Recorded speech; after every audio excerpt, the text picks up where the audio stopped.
Hello friends, welcome back to GK Prince Academy. तो हम लोग डिस्कस कर रहे थे ज्ञान मुद्रा पब्लिकेशन के बुक का यूपी ट्रिपल एस सी पेट के पेपर का। ठीक है, प्रैक्टिस सेट लगा रहे थे इसका, जो कि पेट 2022 का जो कि होने वाला है 16 से 18 अक्टूबर के बीच में जो पेपर इसका होने वाला है उसका जो है हम डिस्कशन करेंगे। और इसमें पेट का जो है 25 प्रैक्टिस सेट दिया गया है। ठीक है, इसके हम बारे में बात कर रहे थे। ठीक है, तो इसके जो है 5 प्रैक्टिस सेट हो चुका है। आज का वीडियो 6वां प्रैक्टिस सेट होगा, जो कि आपके एग्ज़ाम्स के लिए बहुत ही इंपॉर्टेंट है। और इसके पहले जितने भी प्रैक्टिस सेट हो चुके हैं आप लोग चैनल पर पेज पर जाइएगा, वहाँ से भी उसको देखिएगा। ठीक है, तो चलिए स्टार्ट करते हैं प्रैक्टिस सेट नंबर 6 को। और इसमें हम देखते हैं पहला क्वेश्चन। ठीक है, स्टार्ट करने से पहले अगर आप लोग चैनल पर नए हैं और अभी तक सब्सक्राइब नहीं किया है तो चैनल को सब्सक्राइब करें और साथ में अपने दोस्तों में जो है ज़्यादा से ज़्यादा शेयर करें। ठीक है, वीडियो पसंद आए तो लाइक करिएगा। पहला क्वेश्चन है, उत्तर प्रदेश के किस जिले में महाराजा सुहेलदेव स्मारक की स्थापना किया जाएगा। ठीक है, यह यूपी से रिलेटेड क्वेश्चन है और इसमें बताना है कि कौन से ज़िले में, कौन से डिस्ट्रिक्ट में जो है महाराजा सुहेलदेव स्मारक की स्थापना किया जा रहा है। तो इसके आंसर की बात करेंगे तो आंसर हो जाएगा बी पार्ट, बहराइच। ठीक है, आंसर क्या हो जाएगा, डी पार्ट, बहराइच जिले में क्या है, महाराजा सुहेलदेव स्मारक की स्थापना किया जाएगा।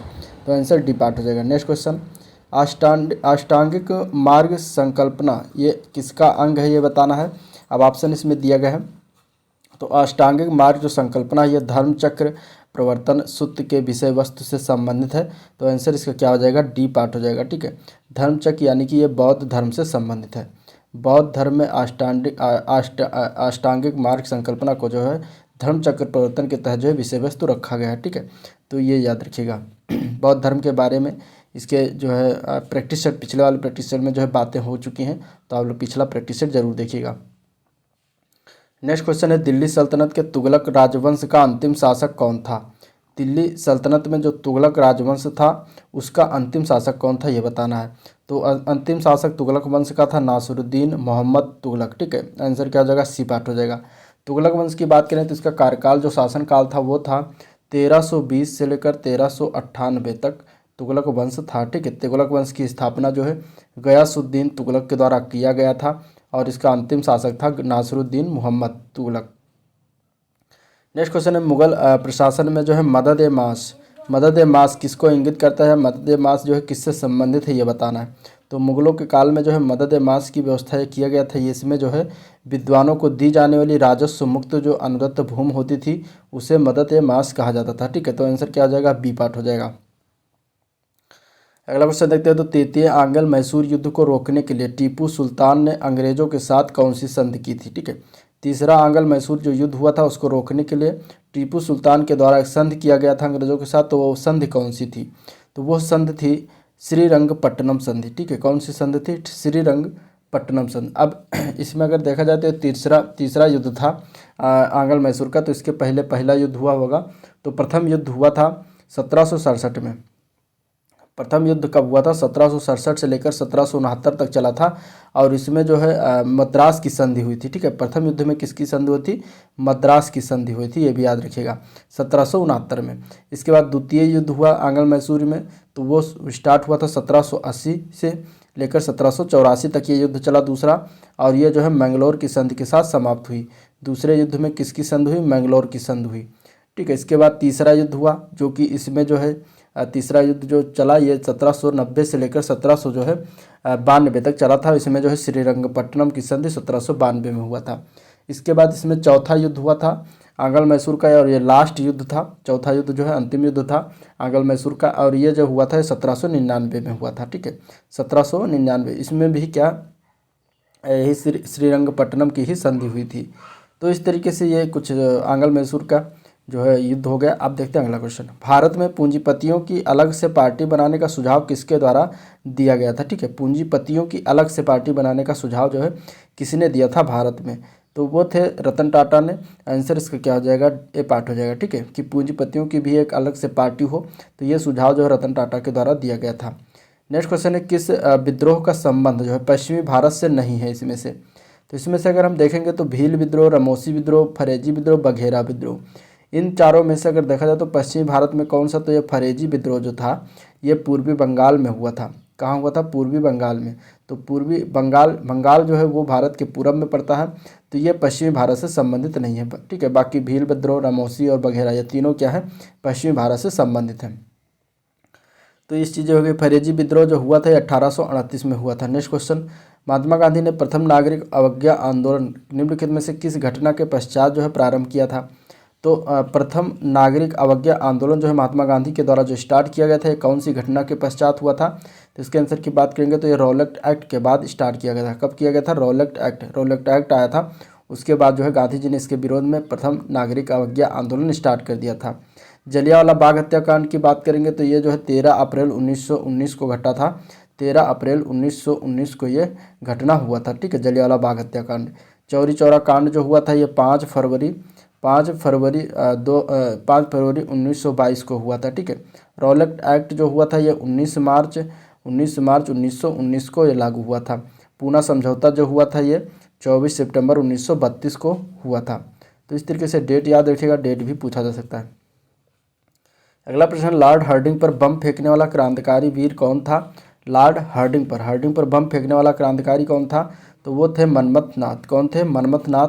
तो आंसर वो उनका नाम था रास बिहारी बोस, ठीक है। रास बिहारी बोस क्या थे? इन्होंने हार्डिंग पर जो है बम फेंका था। तो आंसर क्या हो जाएगा? सी पार्ट हो जाएगा, रास बिहारी बोस, ठीक है। नेक्स्ट क्वेश्चन है, प्रथम विश्व युद्ध काल में किस देश में भारतीय क्रांतिकारी सक्रिय थे? तो प्रथम जो विश्व युद्ध हुआ था उस समय जो है कौन से देश में जो है भारतीय क्रांतिकारी सक्रिय रहे थे, ये बताना है। तो इसमें अगर हम देखेंगे तो इसका आंसर हो जाएगा बी पार्ट, ए, बी और सी, यानी कि अफगानिस्तान, संयुक्त राज्य अमेरिका और जर्मनी, इन 3 देशों में क्या थे? प्रथम विश्व युद्ध काल के समय जो है भारतीय क्रांतिकारी सक्रिय रहे थे, उस भी दूसरे देश में। तो आंसर बी पार्ट हो जाएगा। नेक्स्ट क्वेश्चन, भारतीय में जो है निम्नलिखित में से किसके अंतर्गत पंचायती राज प्रणाली की व्यवस्था की गई, ठीक है, इसे बताना है। तो ये किसके अंतर्गत है? तो इसके आंसर की बात करेंगे तो ये हो जाएगा राज्य के नीति निर्देशक सिद्धांत में क्या है? पंचायती राज की व्यवस्था किया गया है, और इसका आंसर सी पार्ट हो जाएगा। नीति निर्देशक सिद्धांत की बात करेंगे तो ये भाग 4 में है। भाग 4 अनुच्छेद 36 से लेकर 51 तक, ठीक है। अनुच्छेद 36 से लेकर 51 तक क्या है? नीति निर्देशक सिद्धांत है। तो उसी में जो है ये पंचायती राज व्यवस्था अनुच्छेद ग्राम पंचायतों का गठन जो है अनुच्छेद 40 के अंतर्गत दिया गया है, और ये जो है आयरलैंड के संविधान से लिया गया है नीति निर्देशक सिद्धांत, ठीक है। नीति निर्देशक सिद्धांत जो है न्यायालय द्वारा लागू नहीं किया जा सकता। तो इसका आंसर सी पार्ट हो जाएगा। नेक्स्ट क्वेश्चन, भारतीय संविधान में न्यायालय में कौन प्रवर्तनीय है? तो जिनमें से बताना है कि कौन है ऐसा जो न्यायालय में प्रवर्तनीय है। तो इसमें अगर देखेंगे तो मूल अधिकार क्या है? न्यायालय में प्रवर्तनीय है, ठीक है। बाकी सारे नीति निर्देशक सिद्धांत, प्रस्तावना, मूल कर्तव्य, ये सब प्रवर्तनीय नहीं है। मूल अधिकारों को जो है लिया गया था संयुक्त राज्य अमेरिका के संविधान से, ठीक है। और अनुच्छेद 12 से लेकर अनुच्छेद 35 तक क्या है? मौलिक अधिकार भारतीय संविधान में वर्णन है। तो ये भी याद रखिएगा। नेक्स्ट क्वेश्चन, वर्तमान में लोकसभा में प्रत्येक राज्य के लिए स्थानों का आवंटन आधारित है किसकी जनगणना पर? जो है वर्तमान में जो लोकसभा में प्रत्येक राज्य के लिए स्थान है, सीटों का आवंटन है, वो कौन सी जनगणना पर जो है आधारित है अभी तक? तो ये जो है ये 1971 की जनगणना पर आधारित है। आंसर इसका क्या हो जाएगा? सी पार्ट हो जाएगा, 1971, ठीक है। अगला प्रश्न, निम्नलिखित में से किस संघ शासित क्षेत्र के प्रशासक को उपराज्यपाल के नाम से जानते हैं? तो इसमें से बताना है कि कौन से संघ शासित क्षेत्र है जिसके प्रशासक जो होता है उसको उपराज्यपाल कहा जाता है। तो वो हो जाएगा इनमें से सभी, ठीक है। दिल्ली, पुडुचेरी, अंडमान निकोबार द्वीप समूह, इनके जितने प्रशासक हैं उनको उपराज्यपाल के नाम से जानते हैं। अगला प्रश्न देखते हैं, सर्वोच्च न्यायालय के किस मुख्य न्यायाधीश ने 20 जुलाई 1969 से 24 अगस्त 1969 तक कार्यकारी राष्ट्रपति के रूप में जो है कार्य किया था? तो राष्ट्रपति के रूप में कौन से ऐसे थे न्यायाधीश जिन्होंने कार्य किया था? एकमात्र न्यायाधीश, तो उनका नाम है HM हिदायतुल्ला खां, ठीक है। तो आंसर क्या हो जाएगा? बी पार्ट हो जाएगा। प्रोसेसर की स्पीड किस में मापा जाता है? जो प्रोसेसर होता है कंप्यूटर में, उसकी स्पीड किस में मापी जाती है? तो इसका राइट आंसर हो जाएगा गीगा हर्ट्ज में। किस में नापे जाते हैं? गीगा हर्ट्ज में, ठीक है। निम्नलिखित में से कौन मूल मात्रक है? इनमें से तो किलोग्राम, मीटर, सेकंड, ये तीनों जो है क्या है? ये तीनों मूल मात्रक हैं। तो इसका आंसर क्या हो जाएगा? डी पार्ट, ये सभी, ठीक है। एसआई पद्धति में मूल मात्रकों की संख्या टोटल कितनी है? तो एसआई पद्धति में मूल मात्रकों की संख्या टोटल 7 है। कितनी है? 7 है। आंसर बी पार्ट हो जाएगा, ठीक है। अगला प्रश्न है, वर्मी कल्चर में प्रयुक्त वर्म होता है, क्या होता है वर्म? जो वर्मी कल्चर में प्रयोग किया जाता है तो वो होता है अर्थवर्म। क्या होता है? अर्थवर्म। इसका आंसर डी पार्ट हो जाएगा। निम्नलिखित में से बेमेल को ज्ञात करना है, यानी कि इनमें से कौन एक अलग है इन चारों में से, तो इसका आंसर क्या हो जाएगा।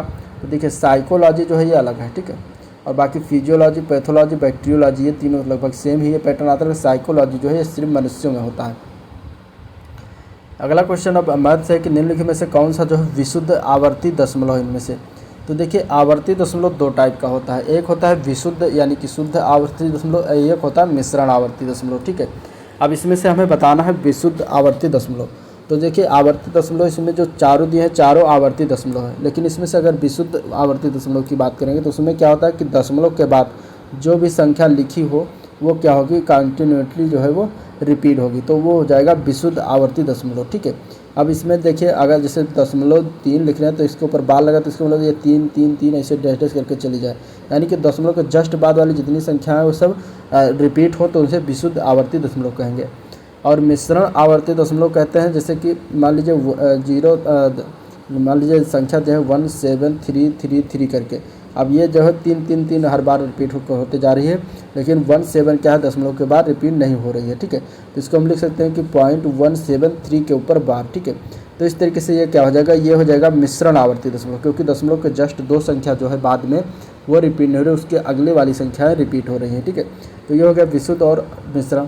अब इसमें से हमें बताना है कि विशुद्ध आवर्ती दशमलव क्या है। तो देखिए अगर हम पहले में देखते हैं तो 54 के ऊपर जो है बार लगा तो यानी कि ये 54 54 बार बार रिपीट होगा, लेकिन 29 दशमलव के बाद 29 जो है एक संख्या रह जाता है जो रिपीट नहीं हो रहा है, तो ये दशमलव के बाद इसलिए जो है आवर्ती दशमलव है लेकिन विशुद्ध नहीं होगा, ठीक है।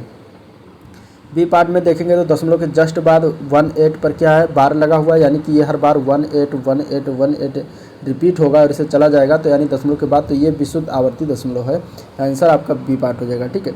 इसी तरीके से अगर हम देखेंगे इसमें तो 42 में 06 है, दशमलव 06 है, तो 0 के ऊपर बार नहीं लगा, सिर्फ 6 पर लगा, यानी कि 6 6 6 रिपीट होगा, तो ये भी जो है विशुद्ध आवर्ती दशमलव नहीं है। डी पार्ट में अगर हम देखते हैं तो इसमें देखिए 1 4 2 8 5 7 इन चारों पर पाँचों पर जो है क्या है 6 पर ये बार लगा हुआ, तो ये भी जो है इसके दशमलव के बाद फिर यही चीज़ें रिपीट होंगी, इसके बाद फिर यही चीज़ें पाँचों 6 संख्या रिपीट होंगी, तो ये भी जो है विशुद्ध आवर्ती दशमलव के अंतर्गत आता है। तो इसमें आपका 2 ऑप्शन सही हो जाएगा, बी एंड डी, ठीक है, B and D. Next question, यदि दूध का मूल्य 60 रुपये प्रति किलोग्राम से बढ़कर 70 रुपये प्रति किलोग्राम हो जाता है तो व्यक्ति को दूध की खपत कितने प्रतिशत से कम कर देनी चाहिए ताकि खर्चा जो है समान रहे। तो अगर हम देखेंगे तो इसमें पूछा गया है जैसे 60 से 70 हो गया, यानी कि 10 रुपये की वृद्धि हो गई, और कह रहा है कि कितने प्रतिशत कम कर दें, तो 70 से इसको डिवाइड कर देंगे तो ये क्या आ जाएगा परसेंटेज हम निकालेंगे ऐसे, ठीक है। अब ये 100/7 हो जाएगा, 100/7 को अगर हम भाग करेंगे तो 14.28% आ जाएगा, तो इतने परसेंट कम कर देनी चाहिए जिससे कि क्या हो जाएगा खर्चा समान रहेंगे, तो आंसर आपका बी पार्ट हो जाएगा इसमें, ठीक है। नेक्स्ट क्वेश्चन देखते हैं। अगला प्रश्न है, आवासियों के कल्याण हेतु तो बुलाई गई बैठक में प्रत्येक सदस्य ने उतने रुपये चंदे में दिए जितने की बैठक में सदस्य उपस्थित थे, ठीक है। अब यदि चेयरमैन ने अपने हिस्से के अतिरिक्त 49 रुपये देकर कुल धनराशि को 625 रुपये बना दिया हो तो बैठक में कुल कितने सदस्य थे ये बताना है।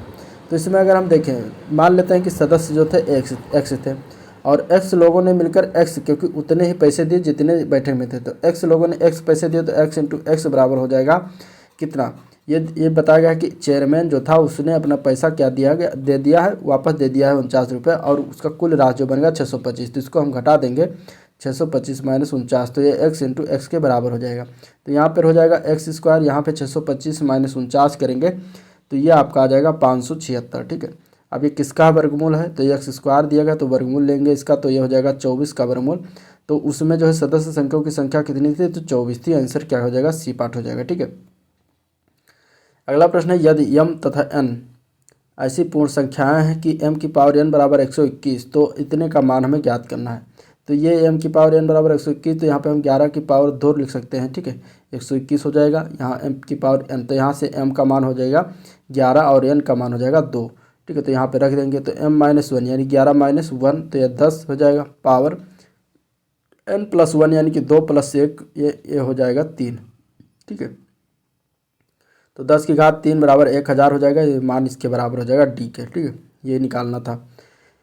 अगला प्रश्न है, एक समान भार के 50 बक्से एक जहाज में चढ़ाए गए, अनंतर प्रत्येक 105 किलोग्राम वाले भार 5 अन्य बक्से चढ़ाए गए, जिससे सभी 55 बक्सों का क्या हुआ, औसत भार जो 95 किलोग्राम हो गया। तदनुसार चढ़ाए गए 50 बक्सों में प्रत्येक का भार कितना था, ये बताना। ठीक है, तो देखिए इसमें जो 105 किलोग्राम भार वाले बक्सा जो 5 ठो चढ़ाया गया, उसके इसके चढ़ाने से क्या हुआ कि 55 बक्सों का टोटल औसत भार जो हो गया, एवरेज वेट, वो 95 किलोग्राम हो गया। ठीक है, तो हमें टोटल 50 बक्सों का निकालना है प्रत्येक का भार। तो देखिए सबसे पहले अगर हम 105 किलोग्राम के 5 बक्सों का टोटल अगर हम निकालेंगे तो 105 गुणे 5 हो जाएगा, ये हो जाएगा टोटल 525 किलोग्राम। ठीक है, 525 किलोग्राम शामिल करने से क्या हो गया, 95 किलोग्राम प्रत्येक एवरेज आ गया। तो 55 बक्सों का 95, तो इनका हम टोटल निकालेंगे तो 55 गुणे 95 कर देंगे तो टोटल इनका निकल आएगा वेट 5225। ठीक है, ये किलोग्राम के आ जाएगा 5225। अब इसमें ये कह रहा है कि जो है 50 बक्सों का हमें निकालना है कि भार कितना था। तो देखिए 55 बक्सों का टोटल भार 5225 और 5 बक्सों का टोटल भार 525, तो इसको हम घटा देंगे तो क्या आ जाएगा, 50 बक्सों का टोटल भार आ जाएगा। तो 50 बक्सों का टोटल भार हमें निकालने, तो इसे 5225 माइनस 525 कर देंगे तो ये 50 बक्सों का टोटल भार आ जाएगा। ये आपका आ जाएगा 4700 किलोग्राम, जो कि 50 बक्सों का टोटल भार आ गया।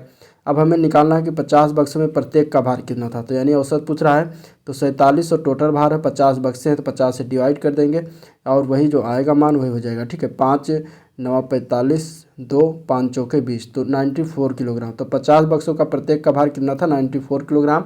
आंसर इसका बी पार्ट हो जाएगा। ठीक है, नेक्स्ट क्वेश्चन है ठंडा लोहा किसकी रचना है। ठंडा लोहा पूछ रहा है किसकी रचना है, तो इसका राइट आंसर क्या हो जाएगा, ठंडा लोहा की बात करा तो धर्मवीर भारती का रचना है, आंसर ए पार्ट हो जाएगा। ठीक है, अशुद्ध वर्तनी वाला इसमें से शब्द कौन सा है, तो इसका आंसर की बात करेंगे तो इसमें आंसर दिया गया है डी पार्ट, क्लिष्ट। ठीक है, आंसर क्या हो जाएगा, क्लिष्ट जो है अशुद्ध है। मनोहर शब्द में संधि कौन सी है, मनोहर शब्द में संधि पूछा गया है, तो ये कौन सा संधि का उदाहरण है, तो ये हो जाएगा विसर्ग संधि का उदाहरण। ठीक है, कौन सा संधि का उदाहरण हो जाएगा, ये विसर्ग संधि का उदाहरण, मनः प्लस हर हो जाएगा। और ये जो कि विसर्ग जो दो बिंदी आ जाते हैं बीच में, विसर्ग का ही एग्जाम्पल होता है, तो आंसर बी पार्ट हो जाएगा। काला अक्षर भैंस बराबर, इसका जो है अर्थ क्या होगा, तो इसके अर्थ की बात कर रहा है तो ये पढ़ा लिखा ना होना इसका अर्थ निकलता है, आंसर ए पार्ट हो जाएगा। ठीक है, तामसिक का विलोम पूछा गया, तामसिक का विलोम क्या होता है, तो तामसिक का विलोम होता है सात्विक, आंसर ए पार्ट हो जाएगा, सात्विक। इसके बाद क्वेश्चन नंबर 41 से लेकर 43 तक जो है क्या है, पैसेज के अनुसार है, तो उसको पैसेज को पढ़ते हैं, इसके बाद आंसर इसका देते हैं। तो 41 का क्वेश्चन है the title of the passage should be, इसी पैसेज का टाइटल क्या होना चाहिए। अब आप जब पैसेज पढ़ेंगे तो इसका टाइटल आपको मालूम पड़ेगा, गांधीज व्यूज़। ठीक है, गांधीजीज व्यूज़, इसका टाइटल हो जाएगा गांधी जी व्यूज़। ठीक है, according to Gandhi ji one can serve the society. ठीक है, तो इसके अनुसार गांधी जी के अनुसार one can serve the society, कौन सर्व कर सकता है सोसाइटी को, तो वो है if he used his talent wisely. ठीक है, तो गांधी जी के अनुसार जो है डी पार्ट इसका आंसर हो जाएगा। Gandhi ji never believed in, Gandhi ji किस में विश्वास नहीं करते थे, कभी भी नहीं किया, तो इसका राइट आंसर क्या हो जाएगा, तो complete equality in all respect. ठीक है, आंसर क्या हो जाएगा, इसका डी पार्ट हो जाएगा, complete equality in all respect. 44 question क्या है कि इसमें एक्टिव पैसिव बनाना। ठीक है, एक्टिव वॉइस दिया गया, इसको पैसिव बनाना है, तो आई शैल बी ऑब्लिक टू को, इसका हमें जो है पैसिव क्या होगा ये बताना है, तो इसका पैसिव हो जाएगा circumstances will oblige me to go, right answer इसका डी पार्ट हो जाएगा। अगला क्वेश्चन पैसेज दिया गया है, उसको पढ़ना है, उसमें फिल करना है, fill in the blanks type का है, तो इसको फिल करना है कि इसमें क्या क्या होगा, पहले पर क्या होगा, यहाँ पे दूसरे में क्या होगा।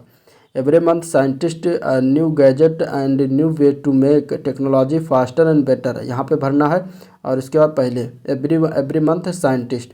ठीक है, अब यहाँ पे क्या होगा, तो इसका अगर हम देखेंगे तो एवरी वन साइंटिस्ट और एक ही शब्द दोनों जगह होना चाहिए, तो एवरी वन साइंटिस्ट जो एवरी मंथ साइंटिस्ट जो है डिस्कवर, पहला अगर हम यहाँ पे डिस्कवर भर देते हैं तो discover new gadget and new ways to make technology faster and better discover, फिर हो जाएगा, तो यहाँ पे आंसर क्या हो जाएगा आपका ए पार्ट डिस्कवर। ठीक है, पहले में क्या भरना था, डिस्कवर। अगला क्वेश्चन लेते हैं, घड़ी का समय एक घड़ी का समय जो है शीशे में 5:10 दर्शाता है, तो सही समय क्या होगा इसका बताना, ठीक है। तो देखिए अब घड़ी अगर देखा जाए तो इसमें घड़ी अगर हम देखते हैं तो इस तरीके से मान लीजिए कोई घड़ी है, ठीक है, इस तरीके से दिया गया है 2 घड़ियाँ, बीच में क्या है, ये बीच में मान लीजिए एक ठो ये लगा हुआ है शीशा, ठीक है। अब इसके इधर जो घड़ी दी गई है, मान लेते हैं यहाँ पे 9 है, यहाँ पे 3 है, यहाँ पे 9 है, यहाँ पे 12, यहाँ पे 6 है, होता है, ठीक है। 6 के पहले 5 हो जाएगा और यहाँ पे 5 2 और यहाँ पे 3 हो जाएगा, ठीक है। तो इस तरीके से घड़ी के सुई जो दिखाता है 5 पर है और एक जो क्या है ये 10 पर है, तो इस तरीके से कुछ दिखाता है कांच में, ठीक है। अब इसको हमें देखना इस तरीके से, आप क्या करिएगा कि आप तुरंत जो कॉपी होगी या बुक होगा उसमें आप क्या करिएगा, एक घड़ी बना लीजिएगा 5:10। तो इसमें आप क्या करेंगे, जिस इधर बना लीजिएगा, फिर उल्टा करके देखिएगा, उसको उल्टा करके देखेंगे तो आपको तुरंत जो उसका मालूम पड़ जाएगा, ठीक है। तो अब इस घड़ी में अगर हम बनाते हैं इसका उल्टा प्रतिबिंब, तो इस तरीके से कुछ बनता है इसमें, ठीक है। अब यहाँ से जो इसका ये राइट वाला इसका राइट हो जाएगा, इसका लेफ्ट वाला इसका इधर लेफ्ट हो जाएगा। तो ये जो 5 पर है तो इसको अगर हम पलटेंगे तो यहाँ पे इसके घंटे की सुई 7 पर हो जाएगी, ठीक है, मतलब 7 के आसपास ही रहेगी इसकी घंटे की सुई। और जो इधर 10 पर है वो आके यहाँ पे 50 वाली यानी कि 9 के 10 के ऊपर हो जाएगी, ठीक है। तो इस तरीके से ये कुछ 7 बजने को होंगे लेकिन 7 नहीं बजेंगे, यानी कि ये कितना होगा 6:50। अब ये 6:50 जो समय दिखाएगा ये क्या होगा, ये राइट में जब इसको हम कांच में देखेंगे तो 5:10 दिखाएगा। तो आपका इसमें क्या हो जाएगा आंसर, ए पार्ट हो जाएगा, ठीक है, 6:50। 5:10 जो दिखाता है वो सही समय क्या होगा, 6:50 होगा। अगला क्वेश्चन है कि ए बी का भाई है, ठीक है। तो ए बी का भाई है, बी का भाई ए है, तो ए को हम गोला कर दिए, बी इस तरीके से भाई हो गया। अब लिखा है बी टी की बहन है, ठीक है। तो बी जो है बहन है वो टी की बहन है, तो टी की बहन हो गई, ठीक है। अब इसके लिए टी जो है पी की माता है, तो पी की माता कौन है, टी, तो पी की माता हो गई, ठीक है, कौन होगी, टी हो गई। तो टी जो है लेडीज हो गई, तो इसको हम गोले से दिखाएंगे, ये माता हो गई। अब इसके बाद कह रहा है कि आर पी के नाना है, तो आर जो है कहाँ, आर जो है पी के नाना, तो पी यहाँ है, तो यानी कि उसकी माँ के पिता होंगे, माँ के क्या होंगे, पिता होंगे, तभी वो पी के जो है आर क्या होंगे, उसके नाना होंगे, ठीक है, किसके, पी के। ऐसे बोला टी और आर का क्या संबंध है, टी और आर का संबंध पूछा है, तो पिता होंगे या फिर बेटी, ठीक है। तो आर जो टी क्या है, आर की बेटी है, तो आंसर इसका सी पार्ट हो जाएगा इस तरीके से। नेक्स्ट क्वेश्चन है, लड़कियों की एक पंक्ति में जो है कांता बाएं से 12वें और कीर्ति दाएं से 8वें स्थान पर, बाएं से 12वें स्थान पर और ये जो कीर्ति जो है ये 8वें स्थान पर है, ठीक है, कीर्ति और कांता। अब ये कहता है ये दोनों स्थानों पर अपना बदल लेते हैं, तो कांता बाएं से 15वें स्थान पर आ जाती है, यानी कि कीर्ति के स्थान पर क्या हो जाता है, कांता आ जाती है, 15वां स्थान हो जाता है, ठीक है। अब पूछ रहे हैं कि पूछा जा रहा है क्वेश्चन में पंक्ति में कितनी लड़कियां हैं। तो देखिए अगर हम देखेंगे लड़कियों की बात करेंगे तो कैसे निकालेंगे, पलटने के बाद जो है अगर हम टोटल इसमें देखते हैं टोटल कितनी लड़कियां हैं, तो क्या हो जाएगा, position of Kanta from left, ठीक है, लेफ्ट साइड से कांता की पोजीशन कितनी है, यहाँ पे 15 है, ठीक है। और इसके बाद position of Kanta from right, तो राइट साइड से कांता की पोजीशन कितनी हो जाएगी, तो देखिए राइट साइड से अगर देखेंगे तो ये जो है कीर्ति के स्थान पर आ गई है, तो ये क्या हो जाएगी, इसका 8 पोजीशन हो जाएगा, ठीक है, तो 8 हो जाएगा, ये प्लस हो जाएगा। इसके बाद ये दोनों में क्या है, इसमें यहाँ पर भी कांता यहाँ पर भी कांता, तो इसमें 1 घटा देंगे, ठीक है। तो इस तरीके से इसको जोड़ेंगे तो 15 8 23 हो जाएगा -1, और इसको हम जब घटाएंगे तो यह आपका आ जाएगा 22वां स्थान। तो टोटल उसमें कितनी लड़कियाँ हैं, 22 लड़कियाँ हैं, आंसर इसका सी पार्ट हो जाएगा, ठीक है। नेक्स्ट क्वेश्चन है 1996 में भारत के गणतंत्र दिवस शुक्रवार को मनाया गया, 2002 में उस दिन का नाम बताइए जब वह मनाया गया था, ठीक है, ये बताना है। तो देखिए 1996 की अगर हम बात करेंगे तो इसमें 26 जनवरी, तो 1996 अगर लीप वर्ष किसको कहते हैं, तो जो वर्ष है उसको 4 से डिवाइड करिए, अगर वो पूरा कट जाए तो लीप वर्ष माना जाता है। जब लीप वर्ष होता है तो उसमें 2 विषम दिन साल के अंत में आते हैं, ठीक है, लेकिन अगर साधारण वर्ष है तो उसमें क्या होता है, एक ही विषम दिन हर साल अंतर आता है। तो 1996 को अगर हम 4 से डिवाइड करेंगे तो 4 से पूरा डिवाइड हो रहा है, तो ये क्या हो जाएगा, 2 लीप, ये जो है लीप वर्ष आ जाएगा। तो 1996 की बात करेंगे तो यहाँ पे 2 लीप वर्ष यानी 2 विषम दिन आ जाएगा, क्योंकि 96 क्या है पूरा 4 से डिवाइड हो रहा है। इसके बाद 1997 आता है, 1997 तो यहाँ देखिए साधारण वर्ष हो जाएगा, यहाँ पे 1 विषम दिन हो जाएगा, फिर इसके बाद 98 आएगा, 98 भी साधारण वर्ष हो जाएगा, यहाँ पर भी 1 हो जाएगा विषम दिन। इसके बाद जो है 99 आएगा, 1999, तो ये भी क्या हो जाएगा, एक विषम दिन इसमें आ जाएगा। अब 2000 आ जाएगा, तो 2000 क्या है, ये भी जो 4 से पूरा डिवाइड हो जाए तो इसमें 2 विषम दिन आ जाएगा। फिर इसके बाद 2001 आ जाएगा, 2001 में क्या है, ये जो है विषम दिन इसमें 1 हो जाएगा। तो टोटल विषम दिन कितने हो जाएंगे, 2, 1 3, 1 4, 1 5, 2 7 और 1 8, तो टोटल 8 विषम दिन हो जाएंगे। ठीक है, अब 8 विषम दिन 2001 के बाद 2002 में क्या हो जाएगा, 26 जनवरी को ही मनाया जाएगा। ठीक है, तो इसमें क्या हो जाएगा, 26 जनवरी को 2002 में मनाया जा रहा है, तो 2001 तक विषम दिन देखेंगे तो 8 विषम दिन आएगा। इसको 7 से हम भाग करेंगे तो 7 एकम 7, तो एक रिमाइंडर आ जाएगा।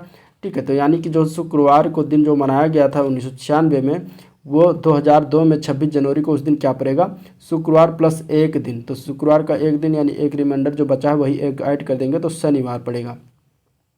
कौन सा डेट पड़ेगा, शनिवार पड़ेगा। तो इसमें वही आपको पूछा गया था उस दिन 2002 में कौन सा दिन पड़ेगा, शनिवार पड़ेगा, तो आंसर बी पार्ट हो जाएगा। ठीक है, नेक्स्ट क्वेश्चन, यदि कूट भाषा में इसको जो है इतने में लिखा जाता है और इसको को इसमें लिखा जाता है, तो इसको हमें बताना है कि कैसे लिखा जाएगा।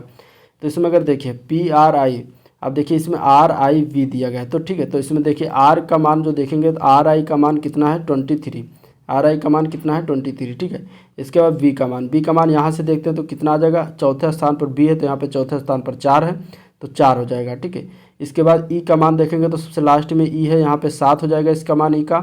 फिर आता है T का मान कितना है 6 है। फिर आता है S का मान कहाँ पर है 9 है। ठीक है, तो इस तरीके से दोनों में से ढूंढ के इस तरीके से इसका कोड क्या आ जाएगा, 23 47 69 आ जाएगा। अब 23 47 69 इसमें है नहीं, अब इसमें अगले ऑप्शन में देख लेते हैं इसके। ये देखिए C पार्ट में दिया गया 23 47 69 और यही हमें निकालना था। ठीक है, तो इस तरीके से निकालते हैं रीजनिंग के क्वेश्चन को। अब अगला प्रश्न है, drug control operation for Bharat और किस देश के बीच जो हाल ही में द्विपक्षीय बैठक आयोजित की गई इसमें से। तो इसमें अगर हम बात करेंगे तो म्यांमार के बीच ये हुआ है बैठक, तो आंसर ए पार्ट हो जाएगा म्यांमार। नेक्स्ट क्वेश्चन है, मानवाधिकार दिवस 2020 के लिए विषय क्या था। अब 2020 के लिए मानवाधिकार दिवस पूछा गया है, तो इसका राइट आंसर हो जाएगा पहला, फिर से बेहतर मानवाधिकारों के लिए खड़े हो जाओ, ये था। लेकिन अब अगर पूछा जाएगा तो 2021 का पूछा जाएगा। ठीक है, क्योंकि मानवाधिकार दिवस जो है मनाया जाता है हर साल 10 दिसंबर को, तो 2022 का अभी दिसंबर आया नहीं है, तो 2021 का अगर पूछा जाएगा तो 10 दिसंबर को कौन सा थीम था, तो समानता असमानताओं को कम करना, मानव अधिकारों को और बेहतर करना है, इसका जो है ये थीम बना था। नेक्स्ट क्वेश्चन है, हाल ही में कर्नाटक सरकार ने बोरिंग और लेडी कर्जन मेडिकल कॉलेज का नाम बदलकर किसके नाम पर रखा गया है। ठीक है, कर्नाटक सरकार ने जो है एक मेडिकल कॉलेज का नाम बदला, उसका नाम जो है किसके नाम पर रखा गया है, तो वो रखा गया अटल बिहारी वाजपेयी के नाम पर। ठीक है, तो आंसर क्या हो जाएगा, बी पार्ट हो जाएगा, अटल बिहारी वाजपेयी। अगला प्रश्न है, हाल ही में केंद्रीय मंत्रिमंडल ने लक्ष्मी विकास बैंक के किस बैंक में विलय की मंजूरी दे दी है। तो इसके आंसर की बात करेंगे तो आंसर इसका हो जाएगा बी पार्ट, DBS बैंक को जो है विलय, DBS बैंक में जो है विलय की मंजूरी दे दिया गया लक्ष्मी विकास बैंक को, तो आंसर इसका बी पार्ट हो जाएगा DBS बैंक। ठीक है, नेक्स्ट क्वेश्चन है, हाल ही में भारतीय सेना ने किस देश के आतंकवादियों के खिलाफ ऑपरेशन 500 शुरू किया है। तो ये किस देश के खिलाफ शुरू किया गया है ये ऑपरेशन, तो ये पाकिस्तान के खिलाफ शुरू किया गया, आंसर इसका सी पार्ट हो जाएगा। ठीक है, अगला प्रश्न है, किस राज्य में आयोजित होने वाले इंडिया इंटरनेशनल चेरी ब्लॉसम महोत्सव को कोरोना के कारण जो है रद्द कर दिया गया। अब ये इंडिया इंटरनेशनल चेरी ब्लॉसम महोत्सव जो होना था एक राज्य में, तो उस राज्य में क्या होता है, कोरोना के कारण इसको स्थगित कर दिया गया, रद्द कर दिया गया था, तो वो राज्य कौन सा है ये बताना है। तो ये था मेघालय, मेघालय में होने वाला था इंडिया इंटरनेशनल चेरी ब्लॉसम महोत्सव। ठीक है, जिसको जो है कोरोना के कारण रद्द कर दिया गया। अगला प्रश्न है, कौन सा देश जो है ICC महिला T20 विश्व कप 2023 की मेज़बानी करेगा। तो ICC महिला T20 विश्व कप 2023 की मेज़बानी जो है वो दक्षिण अफ्रीका करने वाला है, तो आंसर इसका क्या आ जाएगा, डी पार्ट हो जाएगा, दक्षिण अफ्रीका। अगला क्वेश्चन है, हाल ही में LIC ने किस नाम से अपना पहला डिजिटल ऐप लॉन्च किया है। ठीक है, LIC द्वारा जो है डिजिटल ऐप जो लॉन्च किया गया है उसका नाम क्या है, तो उसका नाम है आनंदा। क्या नाम है, आनंदा। ठीक है, आनंदा ऐप जो है एक डिजिटल ऐप है जो कि LIC के द्वारा लॉन्च किया गया है। ठीक है, अगला क्वेश्चन, हाल ही में किस जिले में जो है भारत का पहला माउस गार्डन विकसित किया गया है। इसका बताइए क्या होगा आंसर, पहला माउस गार्डन भारत के किस जिले में विकसित किया गया है। तो ये विकसित किया गया है नैनीताल में, आंसर ए पार्ट हो जाएगा। नैनीताल कहाँ पर है, उत्तराखंड में। ठीक है, उत्तराखंड के नैनीताल में पहला माउस गार्डन जो है विकसित किया गया भारत का। अगला क्वेश्चन है, हाल ही में भारत, सिंगापुर और थाईलैंड के नौसेना के बीच सिटमैक्स 2020 नौसैनिक अभ्यास कहाँ से शुरू हुआ? ये कहाँ से शुरू हुआ? तो ये शुरू हुआ है अंडमान सागर में। तो आंसर इसका ए पार्ट हो जाएगा, अंडमान सागर। ठीक है। भारतीय उपमहाद्वीप में कौन सा देश नहीं आता इनमें से? तो भारतीय उपमहाद्वीप की बात करें तो म्यांमार, बांग्लादेश, पाकिस्तान ये सब आते हैं। ईरान जो है भारतीय उपमहाद्वीप में नहीं आता। तो आंसर आपका सी पार्ट हो जाएगा। अगला प्रश्न देखते हैं। तो भारतीय संविधान के अनुच्छेद 1 में क्या घोषणा किया गया है? भारतीय संविधान के अनुच्छेद 1 में घोषणा किया गया है कि इंडिया अर्थात भारत है, क्या है? तो भारतीय संविधान के अनुच्छेद 1 में लिखा गया इंडिया अर्थात भारत राज्यों का संघ है। आंसर इसका ए पार्ट हो जाएगा। ठीक है। राज्यसभा को कौन ऐसे अनन्य अधिकार प्राप्त हैं जो लोकसभा को नहीं प्राप्त हैं इनमें से? तो इनमें से अगर हम देखेंगे तो क्या हो जाएगा, राज्य सूची के किसी विषय को राष्ट्रीय महत्व घोषित करना यह अधिकार प्राप्त है, और अखिल भारतीय सेवा स्थापित करने का अधिकार संघ सरकार को देना यह अधिकार प्राप्त है। लेकिन ये दोनों अधिकार जो है लोकसभा को प्राप्त नहीं है। तो आंसर इसका सी पार्ट हो जाएगा, उपयुक्त दोनों। नौसेना दिवस किस दिन मनाया जाता है? नौसेना दिवस की बात करें तो 4 दिसंबर को हर वर्ष मनाते हैं। आंसर ए पार्ट हो जाएगा। ठीक है। अगला प्रश्न देखते हैं। निम्नलिखित में से कौन जलवायु परिवर्तन के खगोलीय सिद्धांतों से संबंधित नहीं है? तो इसमें से अगर हम बात करेंगे तो इसमें क्या है, सौर किरणित ऊर्जा यानी कि सौर विकिरण जो है ये जलवायु परिवर्तन से संबंधित नहीं है। ठीक है। बाकी इसमें तीनों जो है जलवायु परिवर्तन से संबंधित है। तो आंसर आपका क्या हो जाएगा, इसमें डी पार्ट हो जाएगा, सौर विकिरण। अगला प्रश्न है, भूमंडलीय उष्णता यानी कि ग्लोबल वार्मिंग के परिणाम स्वरूप क्या होता है? सार्वभौमिक संपर्क बेहतर हो गए, हिमनदी द्रवीभूत होने लगी, समय के पूर्व आम में जो है बौर आने लगा, स्वास्थ्य पर कुप्रभाव पड़ा। इसमें से बताना है कौन कौन सी सही चीज़ें हैं ग्लोबल वार्मिंग के बारे में। ठीक है। तो अगर हम इसमें आंसर की बात करेंगे तो आंसर इसका बी पार्ट सही है। ठीक है। हिम नदी द्रवीभूत होने लगी, समय से पूर्व आम में बौर आने लगा और स्वास्थ्य पर कुप्रभाव पड़ा। तो ये तीनों सही हैं। पहला जो है सार्वभौमिक संपर्क बेहतर हो गए, ये इसके बारे में सही नहीं है। ठीक है। तो ग्लोबल वार्मिंग से क्या क्या नुकसान हो इसके परिणाम स्वरूप, तो ये तीनों चीज़ें हुई हैं। तो आंसर आपका राइट आंसर बी पार्ट हो जाएगा। अगला क्वेश्चन है, आसियान का केंद्रीय सचिवालय कहाँ पर है? आसियान का केंद्रीय सचिवालय की बात करेंगे तो इसका सचिवालय है जकार्ता में। कहाँ पर है? जकार्ता में। आंसर इसका ये पार्ट हो जाएगा, जकार्ता। ठीक है। आसियान में टोटल 10 देश हैं। कुचिपुड़ी किस राज्य की नृत्य शैली है? कुचिपुड़ी की बात कर रहे हैं, कुचिपुड़ी कौन सा राज्य की शास्त्रीय नृत्य है? इसका आंसर क्या हो जाएगा? आंसर की बात करें तो आंध्र प्रदेश का जो है क्या है, शास्त्रीय नृत्य शैली है। तो आंसर बी पार्ट हो जाएगा। अगला क्वेश्चन देखते हैं, जवाहरलाल नेहरू स्टेडियम भारत के किस राज्य में स्थित है? जवाहरलाल नेहरू स्टेडियम भारत की अगर बात करेंगे तो ये नई दिल्ली में स्थित है। आंसर इसका ये पार्ट हो जाएगा। प्लाज्मा अनुसंधान संस्थान ये कहाँ पर स्थित है? प्लाज्मा अनुसंधान संस्थान की बात करेंगे तो ये गांधीनगर में स्थित है, गुजरात के गांधीनगर में। आंसर डी पार्ट हो जाएगा। ठीक है। नेक्स्ट क्वेश्चन, अब क्वेश्चन है कि 71 से 75 तक क्या है, ये पैसेज दिया गया है, उस पैसेज के अनुसार है। गद्यांश को पढ़ के क्वेश्चन का आंसर देना है। तो क्वेश्चन देखते हैं, भारतीय मनीषी जंगल में क्यों रहना पसंद करते थे? इस गद्यांश के अनुसार बताना है इसका आंसर। तो इसलिए कि वह प्रकृति प्रेमी थे। ठीक है। इसका आंसर क्या हो जाएगा? डी पार्ट हो जाएगा, प्रकृति प्रेमी थे। गुल्म का क्या तात्पर्य? इसमें से गुल्म शब्द आया है, गुल्म का अर्थ क्या होता है ये बताना है। तो गुल्म का अर्थ है झाड़। क्या है? झाड़। ठीक है। भारतीय मनीषी जो है कहाँ रहना पसंद करते थे? तो भारतीय मनीषी जो थे जंगलों में रहना पसंद करते थे। आंसर ये पार्ट हो जाएगा। भारतवर्ष पर किसकी विशेष कृपा रही है? तो इसके आंसर की बात करें तो प्रकृति की विशेष कृपा रही है। आंसर सी पार्ट हो जाएगा। भारतवर्ष के लोग किस में खाना खाना पसंद करते हैं? तो भारतवर्ष के लोग जो है खासकर पत्तों में खाना खाना पसंद करते हैं। आंसर बी पार्ट हो जाएगा। ठीक है। अब 76 से 80 तक भी क्वेश्चन क्या है, ये सारे जो है गद्यांश से पढ़ के क्वेश्चन का आंसर देना है। तो देखते हैं क्वेश्चन, व्यक्ति में भय, शांति आदि भावों के होने का कारण है कि व्यक्ति का क्या रहना? अगर इसके राइट आंसर की बात करेंगे तो आंसर हो जाएगा सी पार्ट, क्रियाशील होना। इस गद्यांश के अनुसार क्या हो जाएगा? इसका आंसर क्रियाशील होना। ठीक है। साहित्य सृजन के लिए डैश क्या आवश्यक है? साहित्य सृजन के लिए, तो साहित्य सृजन के लिए अगर आवश्यक की बात करेंगे तो काम, क्रोध और आदि प्रवृत्ति का होना अति आवश्यक है। तो आंसर इसका डी पार्ट हो जाएगा। ठीक है। समाज साहित्य में उसी तरह जुड़ा है जैसे कैसे जुड़ा है समाज जो है साहित्य में?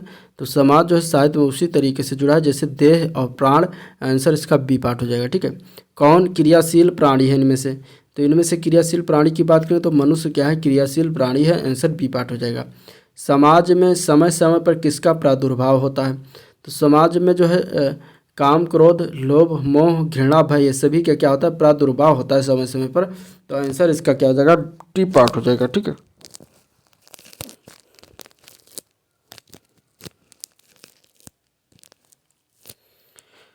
अब क्वेश्चन आगे हम 81 से 85 तक देखेंगे। तो इसमें क्या है, ग्राफ दिया गया, ग्राफ के अनुसार हमें क्वेश्चन का आंसर देना है। सबसे पहले अगर हम 81 क्वेश्चन की बात करेंगे तो इसमें दिया गया है कि वर्ष 2006 में बिक्री की तुलना में 2008 में बिक्री में कितने प्रतिशत की कमी आई। तो देखिए 2006 की बात अगर हम करेंगे तो 2006 में जो है बिक्री हुई थी, ये है 2006 में बिक्री 6 हुआ था। ठीक है, ये करोड़ों में दिया गया है बिक्री 6 करोड़ का। और 2008 में बात करेंगे तो बिक्री हुआ है 5 करोड़ का। अब कितने परसेंट की कमी आई ये बताना है 2006 से 2008 में। तो अगर हम देखें तो 6 माइनस 5 बटे 6 इंटू 100 कर देंगे तो ये आपका निकल आ जाएगा 1 बटे इंटू 100 हो जाएगा। तो ये आपका आ जाएगा 50/3। ठीक है, 50/3 को डिवाइड करेंगे तो 16 से ही 2/3% आ जाएगा। इतने परसेंट की कमी आई, 16 से ही 2/3% की कमी आई 2008 में। तो आंसर सी पार्ट हो जाएगा। अगला क्वेश्चन है 2002 में बिक्री का वर्ष 2007 में बिक्री के साथ अनुपात क्या है। 2002 और 2007 का हमें पूछा है बिक्री का अनुपात। 2002 की बात करेंगे तो ये है, और 2007 की बिक्री की बात करेंगे तो ये है। ठीक है, तो यानी कि 2 है 2002 में और 7 में कितना है, 6 है। तो 2:6 हो जाएगा, यानी कि 1:3 आ जाएगा। ठीक है, 2 से कैंसिल करेंगे 1:3 आ जाएगा इसका जो है दोनों का अनुपात। तो आंसर इसका क्या हो जाएगा, 1:3, यानी बी पार्ट हो जाएगा। अगला क्वेश्चन है इसमें से वर्ष 2003 से 2007 की अवधि के दौरान कंपनी की औसत बिक्री करोड़ रुपए में कितने में है। तो 2003 से लेकर 2007 तक की बिक्री पूछा गया है। देखिए 2003 ये है, 2007 ये है, अभी इतने बीच की बिक्री पूछा गया, टोटल औसत बिक्री। तो जो 2003 में 3 हुआ था, फिर इसके बाद 2004 में जो है 4 हुआ, 2005 में 10 हुआ है, 2006 में 6 और 2007 में भी 6 हुआ है। इस तरीके से 1 2 3 4 5 6, तो 6 से भाग कर देंगे तो ये हो जाएगा एवरेज। जितनी संख्या होती है उनसे भाग कर देंगे तो एवरेज निकल आएगा जोड़कर। तो टोटल जोड़ेंगे तो ये आपका आ जाएगा 29/6। 29/6 को अगर डिवाइड करेंगे तो 5.8 करोड़ रुपए हो जाएगा औसत। औसत बिक्री कितना हो जाएगा, 5.8 करोड़ रुपए। ठीक है, 5.8 करोड़ रुपए इसका हो जाएगा। तो इसका आंसर क्या हो जाएगा, आंसर उसका ए पार्ट हो जाएगा। नेक्स्ट क्वेश्चन है इसमें 84 क्वेश्चन है कि 2005 में बिक्री पिछले वर्ष की तुलना में बिक्री में वृद्धि का प्रतिशत कितना है। तो 2005 में अगर देखेंगे तो 10 था, 10 माइनस 4 करेंगे और बटे 4 इंटू 100 कर देंगे तो ये निकल जाएगा पिछले वर्ष में कितना था, 4 था। तो 10 माइनस 4 बराबर 6 हो जाएगा, 6/4 इंटू 100। ठीक है, यहाँ से 2 दूनी 4, 2 3 6, 2 5 10 और 5 3 15, 150%। कितना बिक्री वृद्धि दर है, 150%। तो आंसर आपका इसमें क्या हो जाएगा, डी पार्ट हो जाएगा, 150%। ठीक है, अब अगला क्वेश्चन है 2005 से 2008 तक कुल बिक्री कितनी है। तो 2005 से 2008 तक जोड़ लेंगे तो कुल बिक्री हो जाएगा 10 + 6 + 6 + 5, टोटल जोड़ेंगे तो 27 करोड़ हो जाएगा। आंसर आपका इसमें बी पार्ट हो जाएगा। ठीक है, तो ये था वो वीडियो आज का। और इसके बाद जो टोटल क्वेश्चन है 86 से 90 और 100, ये सब ग्राफ के अनुसार दिए। इसका मैं जो है क्या दूंगा, दे दूंगा आपको PDF, आप लोग वहाँ से भी इसको देख सकते हैं। ठीक है, और आप लगा लीजिएगा इस ग्राफ वाले, सेम टू सेम इसी तरीके से क्वेश्चन है। तो चलिए वीडियो को एंड करते हैं। एंड करने से पहले वीडियो अगर पसंद आया तो लाइक करिए, चैनल को सब्सक्राइब करिए, साथ में अपने दोस्तों में शेयर करिए। ठीक है, तो आज का ये वीडियो एंड करते हैं, मिलते हैं नेक्स्ट दिन, तब तक के लिए थैंक यू।